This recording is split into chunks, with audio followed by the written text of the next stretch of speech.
ದಾವಣಗೆರೆ ಜಿಲ್ಲೆಯನ್ನು ಅಭಿವೃದ್ಧಿಪಡಿಸಲು ದಿವಂಗತ ಶಾಮನೂರು ಶಿವಶಂಕರಪ್ಪ ಅವರು ಶ್ರಮಿಸಿದ್ದಾರೆ. ಇದೀಗ ಅವರ ಮೊಮ್ಮಗ ದಾವಣಗೆರೆ ದಕ್ಷಿಣ ವಿಧಾನಸಭಾ ಕ್ಷೇತ್ರದ ಉಪಚುನಾವಣೆಯಲ್ಲಿ ಕಾಂಗ್ರೆಸ್ ಅಭ್ಯರ್ಥಿಯಾಗಿ ಸ್ಪರ್ಧಿಸಿದ್ದು ಅವರನ್ನು ದಕ್ಷಿಣ ಕ್ಷೇತ್ರದ ಜನರು ಗೆಲ್ಲಿಸಬೇಕು ಎಂದು ಮಾಜಿ ಶಾಸಕ ನಂಜುಂಡಸ್ವಾಮಿ ಹೇಳಿದರು. ಸುದ್ದಿಗೋಷ್ಠಿಯಲ್ಲಿ ಮಾತನಾಡಿದ ಅವರು, ಕೈಗಾರಿಕೆಗಳು ಮತ್ತು ವಿದ್ಯಾಸಂಸ್ಥೆಗಳಲ್ಲಿ ಸಾವಿರಾರು ಜನರಿಗೆ ಉದ್ಯೋಗ ನೀಡುವ ಮೂಲಕ ಶಾಮನೂರು ಕುಟುಂಬವು ಅನೇಕ ಕುಟುಂಬಗಳಿಗೆ ನೆರಳಾಗಿದೆ. ಈ ಕುಟುಂಬವು ಜಿಲ್ಲೆಯ ಅಭಿವೃದ್ಧಿಗೆ ಮಹತ್ವದ ಕೊಡುಗೆ ನೀಡಿದೆ ಎಂದರು. ದಾವಣಗೆರೆ ದಕ್ಷಿಣ ಕ್ಷೇತ್ರದ ಉಪಚುನಾವಣೆಯಲ್ಲಿ ಕಾಂಗ್ರೆಸ್ ಅಭ್ಯರ್ಥಿಯಾಗಿ ಸಮರ್ಥ ಶಾಮನೂರು ಕಣಕ್ಕಿಳಿದಿದ್ದು ಅವರ ಕುಟುಂಬಕ್ಕೆ ಅನ್ಯಾಯವಾಗಬಾರದು. ಕ್ಷೇತ್ರದ ಜನರು ಅವರಿಗೆ ಬೆಂಬಲ ನೀಡಿ ಗೆಲುವು ಸಾಧಿಸಲು ಸಹಕರಿಸಬೇಕು ಎಂದರು. ಕರ್ನಾಟಕ ರಾಜ್ಯದಲ್ಲಿ ದಾವಣಗೆರೆ ಒಂದು ವಿಶೇಷ ಇತಿಹಾಸವನ್ನು ಹೊಂದಿದೆ. ಮೈಸೂರು ಹೇಗೆ ಸಂಪ್ರದಾಯ, ಸಂಸ್ಕಾರ ಮತ್ತು ಆರ್ಥಿಕ ಪರಿಸ್ಥಿತಿಯಲ್ಲಿ ಹೇಗೆ ಮೈಸೂರು ಸದೃಢವಾಗಿದೆಯೋ, ದಾವಣಗೆರೆಯ ಕೂಡ ರಾಜ್ಯದಲ್ಲಿ ಒಂದು ವಿಶೇಷತೆ ಇರತಕ್ಕಂಥ ಮಧ್ಯ ಕರ್ನಾಟಕದ ಒಂದು ಪ್ರಮುಖ ಕೇಂದ್ರ ಬಿಂದು ಅಂತ ಹೇಳಿದ್ರು ಕೂಡ ತಪ್ಪಾಗಲಾರದು. ಇಂಥ ಒಂದು ದಾವಣಗೆರೆಯ ಸಂಪ್ರದಾಯದ ಕ್ಷೇತ್ರದಲ್ಲಿ ಸನ್ಮಾನ್ಯ ಹಿರಿಯ ಚೇತನ ಶಾಮನೂರು ಶಿವಶಂಕರಪ್ಪನವರ ನಿಧನದ ನೋವಿನಿಂದ ಆದಂಥ ಈ ಚುನಾವಣೆ ನಮಗೆ ಬೇಕಾಗಿರಲಿಲ್ಲ. ಆದರೆ ವಿಧಿ ಯಾರನ್ನು ಕೂಡ ಬಿಟ್ಟುವಂಥದ್ದಲ್ಲ. ಅನಿರೀಕ್ಷಿತವಾಗಿ ಬಂದಂಥ ಈ ಉಪಚುನಾವಣೆಯಲ್ಲಿ ದಾವಣಗೆರೆ ದಕ್ಷಿಣ ವಿಧಾನಸಭಾ ಕ್ಷೇತ್ರ ಒಂದು ವಿಶೇಷತೆಯಿಂದ ಸನ್ಮಾನ್ಯ ಹಿರಿಯ ಚೇತನ ದಾವಣಗೆರೆಗೆ ಒಂದು ವಿಶೇಷ ಆಕರ್ಷಣೆ ಇರತಕ್ಕಂಥ ವ್ಯಕ್ತಿತ್ವ, ದಾವಣಗೆರೆಗೆ ಸಾಮಾಜಿಕ, ಶೈಕ್ಷಣಿಕ ಮತ್ತು ಪ್ರಗತಿಯಲ್ಲಿ ತಮ್ಮನ್ನೇ ತಾವು ತೊಡಗಿಸ್ಕೊಂಡು ಶಾಮನೂರು ಶಿವಶಂಕರಪ್ಪನವರ ಕೊಡುಗೆ ಅಪಾರವಾಗಿ ಈ ಜಿಲ್ಲೆಗಿದೆ.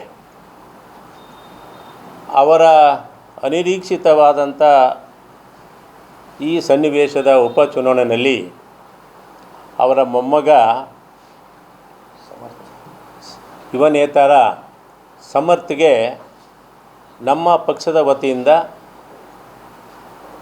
ಅವರ ಹಾದಿಯಲ್ಲೇ ನೀನು ಕೂಡ ನಡಿಬೇಕು ಅಂತೇಳಿ ಅವರಿಗೆ ಚುನಾವಣೆಯಲ್ಲಿ ಸ್ಪರ್ಧೆ ಮಾಡಲಿಕ್ಕೆ ಅವಕಾಶವನ್ನು ಮಾಡಿಕೊಟ್ಟು ಸನ್ಮಾನ್ಯ ಶಾಮನೂರು ಶಿವಶಂಕರಪ್ಪರವರ ನೆನಪುಗಳನ್ನು ಮುಂದುವರಿಸ್ಕೊಂಡು ಹೋಗೋ ದಿಕ್ಕಿನಲ್ಲಿ ಅವರಿಗೆ ಒಂದು ಉತ್ತಮ ಅವಕಾಶಗಳನ್ನು ನಮ್ಮ ಪಕ್ಷದ ವರಿಷ್ಠರು ಮಾಡಿಕೊಟ್ಟಿದ್ದಾರೆ. ಹಾಗಾಗಿ ನಮ್ಮ ಪಕ್ಷದ ನಾಯಕರಿಗೆ ಆಭಾರಿಯಾಗಿದ್ದೇನೆ. ನಾನು ವಿಶೇಷವಾಗಿ ಶಾಮನೂರವರ ಕುಟುಂಬಕ್ಕೆ ಸುಮಾರು 30 ವರ್ಷಗಳಿಂದ ಅವರ ಜೊತೆಯಲ್ಲಿ ಒಡನಾಟವನ್ನು ಇಟ್ಕೊಂಡು ಅವರ ಮಾರ್ಗದರ್ಶನದಲ್ಲಿ, ಅವರ ಸಹಕಾರದಲ್ಲಿ ನಮ್ಮ ಭಾಗಕ್ಕೂ ಕೂಡ ಅವರ ಕೊಡುಗೆಗಳನ್ನು ಅಪಾರ ಧಾರ್ಮಿಕ ಕ್ಷೇತ್ರಗಳಿಗೆ ನಾವು ಪಡೆದುಕೊಂಡಿದ್ದೇವೆ.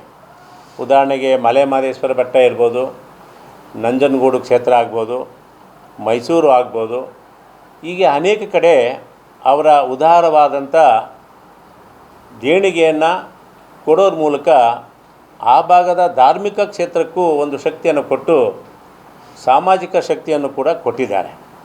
ಎಲ್ಲ ಜಾತಿ ಜನಾಂಗದವ್ರಿಗೂ ಕೂಡ ಸ್ಪಂದಿಸ್ತಕ್ಕಂಥ ಪಕ್ಷ.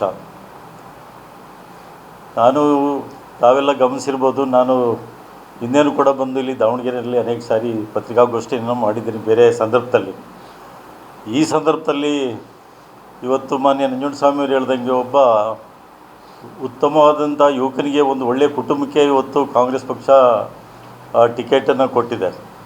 ಕಾಂಗ್ರೆಸ್ ಪಕ್ಷದಲ್ಲಿ ಇವತ್ತು ಏನು ಕಾಂಗ್ರೆಸ್ ಸರ್ಕಾರ ಚುನಾವಣೆ ಸಂದರ್ಭದಲ್ಲಿ ಗ್ಯಾರಂಟಿಗಳನ್ನು ಘೋಷಣೆ ಮಾಡಿತ್ತು, ಗ್ಯಾರಂಟಿಗಳು ಇವತ್ತು ಮನೆಮನೆಗೂ ತಲುಪೋ ರೀತಿಯಲ್ಲಿ ಒಂದು ಕಡೆ ಆಗಿದೆ. ಅದ್ರ ಜೊತೆಗೆ ಇವತ್ತು ಮಾನ್ಯ ಮುಖ್ಯಮಂತ್ರಿಗಳಾದಂಥ ಸಿದ್ದರಾಮಯ್ಯನವರು, ಉಪಮುಖ್ಯಮಂತ್ರಿಗಳಾದಂಥ ಡಿ.ಕೆ. ಶಿವಕುಮಾರ್ ಅವರ ನೇತೃತ್ವದಲ್ಲಿ ಒಂದು ಒಳ್ಳೆ ರೀತಿ ಸಾಗ್ತಾಯಿದೆ.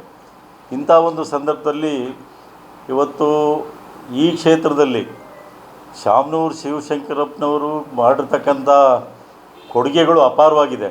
ಅವ್ರು ಹೇಳ್ದಂಗೆ ಕೇವಲ ಈ ಭಾಗ ಅಲ್ಲ, ಇಡೀ ರಾಜ್ಯಕ್ಕೆ ಅವ್ರ ಕೊಡುಗೆಗಳು ಭಾರಿ ಅಪಾರವಾಗಿದೆ. ನಾನು ನೋಡಿದಂಗೆ ನಮ್ಮ ಕ್ಷೇತ್ರ ಹೆಗ್ಗಡದೇವನಕೋಟೆ ಅಂತ ಬರ್ತದೆ, ಪಕ್ಕದಲ್ಲಿ ನಂಜನಗೂಡಿದೆ, ಅಲ್ಲಿ ಒಂದು ಸಂಗಮ ಕ್ಷೇತ್ರ ಅಂತಿದೆ. ಇಲ್ಲಿಂದ ಬಂದು ಅಲ್ಲಿ ಒಂದು ದೊಡ್ಡ ಚೌಲ್ಟ್ರಿ ಮಾಡಿಕೊಟ್ಟು, ಗೆಸ್ಟ್ ಹೌಸ್ ಮಾಡಿಕೊಟ್ಟು ಒಂದು ಸಾರ್ವಜನಿಕವಾಗಿ ಒಂದು ಒಳ್ಳೆ ಕೆಲಸ ಮಾಡ್ತಕ್ಕಂಥದ್ದನ್ನು ಮೊನ್ನೆ ಶಿವಶಂಕರಪ್ಪನವ್ರು ಮಾಡ್ಕೊಂಡ್ಬಂದಿದ್ದಾರೆ. ಬಹುಶಃ ಅಂಥ ಒಂದು ಕುಟುಂಬದಲ್ಲಿ ಇವತ್ತು ಒಳ್ಳೆಯ ಯುವಕರಾದವರಿಗೆ ಒಂದು ಟಿಕೆಟನ್ನು ನೀಡಿ, ಈ ಸಂದರ್ಭದಲ್ಲಿ ನಾವು ನೆನ್ನೆನೇ ಬಂದು ವಿಚಾರ ಮಾಡ್ತಕ್ಕಂಥ ಸಂದರ್ಭದಲ್ಲಿ ಅನೇಕ ಸಮುದಾಯಗಳನ್ನು ನಾವು ವಿಚಾರ ಮಾಡ್ತಕ್ಕಂಥ ಸಂದರ್ಭದಲ್ಲಿ ಕಾಂಗ್ರೆಸ್ಗೆ ಇಲ್ಲಿ ಗೆಲ್ತಕ್ಕಂಥ ಎಲ್ಲ ಅವಕಾಶಗಳು ಕೂಡ ಇದೆ ಅಂತಕ್ಕಂಥದ್ದನ್ನು ಪ್ರಸ್ತಾಪ ಮಾಡ್ತಾಯಿದ್ದಾರೆ.